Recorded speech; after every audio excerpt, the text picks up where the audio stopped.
Kaya mo na ikabit to. Kaya mo siyang sumasayaw. Thank you, Lernate. Hindi mo kami pinag-ride. Pinakain na tayo, pinag-breakfast lang talaga tayo. Magkano na ako, mag-i-intro na kasi ako dito. Kaya lang pauwi na tayo. Mag-vlog lang ako. Ingay ng motor mo, te. Let's go. So yun nga, no, galing kami na Ternate. Nung nakita namin yung umahambon, wala, baba kami. Kasi gagawa sana kami ng video para sa Mitas Tires. Kaso, possible pa sa kalsada kasi nga nag-ahambon. Ganun pa man, guys. May gusto lang ako ikwento sa inyo regarding dito sa aking Yamaha MT-03. So, quick history lang regarding with this bike. Nakuha ko to way back 2022, around May. Ayan. Actually, second hand ko lang din nakuha to. And ever since na nakuha ko to, sobrang enjoy ako gamitin. Kumbaga, synchronize kami ng bike na to. Kung ano yung gusto kong gawin with this bike, nagagawa niya. Cornering, handling, long ride, di ko pa siya na-try. Pero for sure naman, relax to pagdating sa long ride kasi upright ang kanyang riding posture. Kaya nung nakuha ko tong bike na to, yun, tuwan-tuwa ako. Kaso nga, napaka-synchronize ng riding style ko with this bike. Sa naked bike specifically. Hindi ako natatakot gamitin high speed. Hindi ako nahihirapan gamitin for city riding. And syempre, enjoy na enjoy ako when it comes to cornering. Kasi yun yung binibigay ng bike na to. Satisfaction sa lahat ng mga style na ginagawa kong ride. Kasi may mga ganung motorcycle eh. Yung tipong may intimidate ka in a way na parang madi-discourage kang gamitin, matatakot kang gamitin, and so on and so forth. Pero with this bike, hindi ko na feel yung mga ganun. Ganun pa man, guys, even though na enjoy ako sa bike na to, puro positive ang na-receive ko sa bike na to. Tutusin, ito yung masasabi kong bike na for keeps. Pero sa totoo lang, in order na mag-level up ako, in order na mag-step up ako, I have to let go this bike. Yes, you heard it right. Kailangan ko siyang i-let go. Main reason is para makapag-level up ako, makapag-step forward ako, at the same time makapag-upgrade. Kasi sa totoo lang, hindi ako makakapag-upgrade ng bike kung hindi ko i-let go itong MT-03.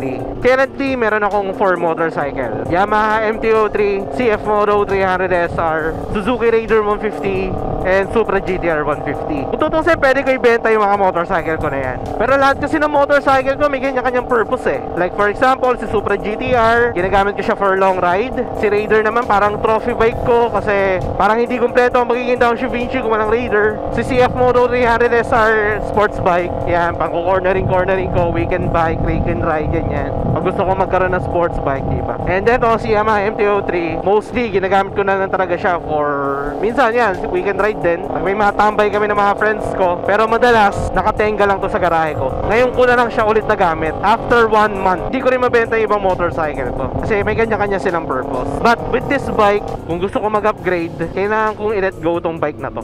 Kasi dumadating talaga tayo sa point ng buhay natin ng ganyan eh, na parang hindi naman sa hindi tayo satisfied, pero syempre gusto pa rin natin maka-achieve ng mga pangarap natin, diba? Pero in order lang na ma-achieve yung dream ko, kailangan kong mag-let go, kailangan kong mag-sacrifice. Kasi sa current situation ko, yun ang nakikita kong solution in order na makapag-upgrade. So yes, I'm now selling my beloved Yamaha MT-03. Ayoko man, pero kailangan eh, in order lang na makapag-upgrade ako ng motorcycle. And ayoko rin naman i-let go yung mga current bikes ko ngayon kasi nga may kanya-kanya siyang purpose. Tumagal din naman sa akin to ng more than 1 year. Nakuha ko siya May 2022. Ngayon, September 2023 na. Ginagamit ko na siya for weekend ride, weekend bike kumbaga. Etong bike ko na to, ang price niya is hindi rin naman ganun kataas. Kung ano yung nakikita niyong price sa marketplace, parang same lang din. Nasa ganun din siyang presyo. Kaya huwag kayong mag-expect na sobrang mahal nito or sobrang taas ang presyo nitong bike ko na to. Reasonable pa rin naman yung price ng bike. But gano'n pa man, mamaya pakita ko sa inyo yung status ng aking motorcycle para magkaroon kayo ng idea kung ano yung full specifications ng bike ko na to. Hanap lang kami ng pwesto na pwede ko mapag-walk around with this bike para mas malaman nyo kung ano yung condition ng motorcycle ko.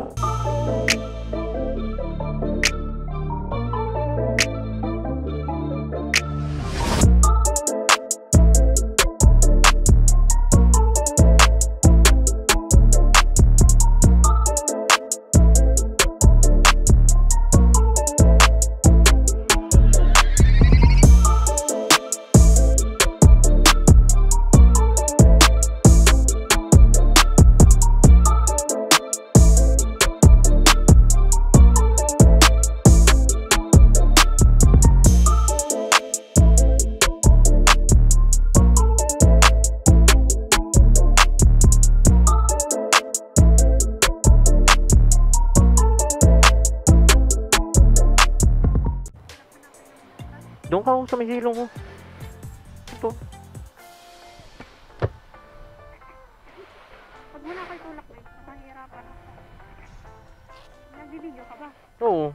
Nakakahiya naman sa video mo.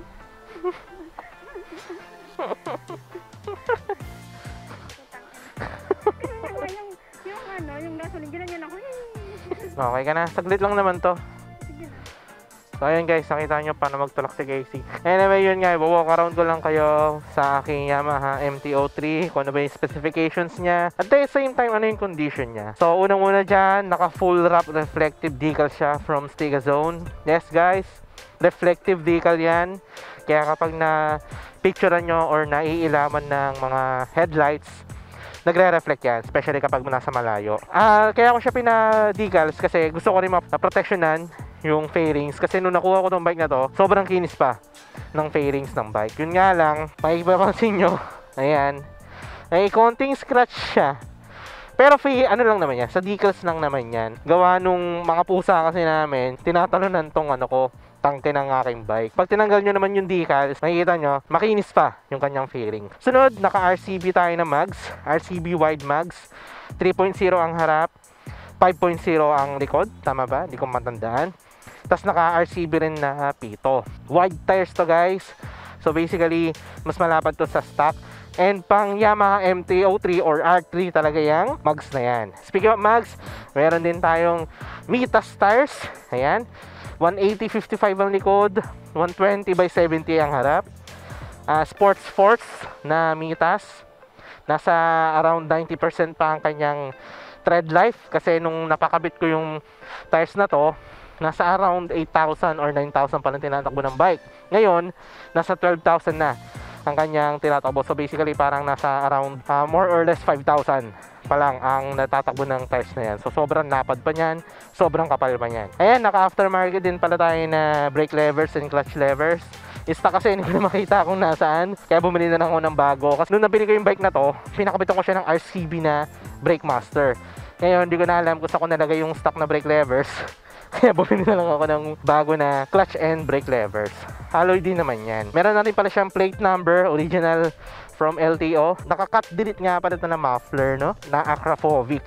Kumbaga yung stock headers, pinutol yung stock muffler para matanggal yung catalytic converter. Tapos kinabitan netong Akrapovic na muffler. Pero yung stock muffler, included din yun guys. Yan, meron na rin siyang paddock or spools for paddock. And yun, naka-radiator cover din siya. Tapos naka-VMC na air filter. And when it comes naman sa kanyang issue, actually, yun nga, signs of usage lang naman yung kanyang issue. Like for example, itong sa may swing arm. Ayan, medyo na may natanggal na nabalat ng swing arm. Kaya may konting kalawang siya. Dito rin sa kabila, sa may levers. Ayan, lilihain lang yun. Tatanggal, tingnan nyo naman. Natatanggal din naman siya. Scratches, yun nga, sa mga fairings or sa mga decals, meron. Pero sa decals lang naman. Pero sa mismong fairings, walang scratch yan. Then ito lang siguro makikita kung masasabi kong major issue. Ewan ko lang kung major issue sa inyo. Pero etong tangke kasi, meron siyang chip ng pintura dito sa may ilalim ng decals. Ko alam kung paano solusyonan yan, pero mapapansin nyo, meron siyang chip. Pero pipicturean ko na lang para mas makita nyo itsura ng chip nya ng pintura. Sa speedometer, ayan, may mga scratches din, pero may ano naman siya, protective film naman yung kanyang speedometer. So pag tinanggal nyo, makinis yan. Sa handlebar, yun nga, mayroon din konting scratch kasi may mga naglalagay ako dati ng 360 cam, secondary cam, etc. Meron din pala tayong handlebar stabilizer, tsaka ayan, visor, metal visor. So yun lang naman yung masasabi kong issue ng bike. Ang tinakbo na nga pala nito is nasa 12k yata as of this date nasa, ayan, 12,286 to basically 12,300 na ang kanyang tinakbo.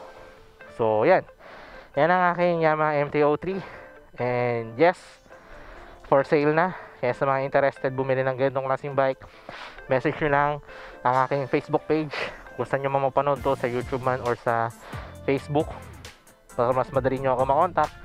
message nyo lang ako sa aking Facebook page, nakalagay yan sa description box. Kung may interested, yan, paki-refer na lang guys, kung sino man may gusto. And sa presyo, yun nga, don't expect na sobrang mahal nito. Kung nakikita nyo yung presyo sa marketplace, halos ganun lang din yung presyo. Minsan mas mataas, or minsan mas mababa pa nga kung tutusin. So, yun. Yan ang aking Yamaha MT-03. Kaya sa mga interested bumili, message nyo lang ako. Dito ko na siguro tatapusin ang vlog. Kaya maraming salamat sa pag-note, sa pag-like, sa pag-share. Maraming salamat sa pag-comment.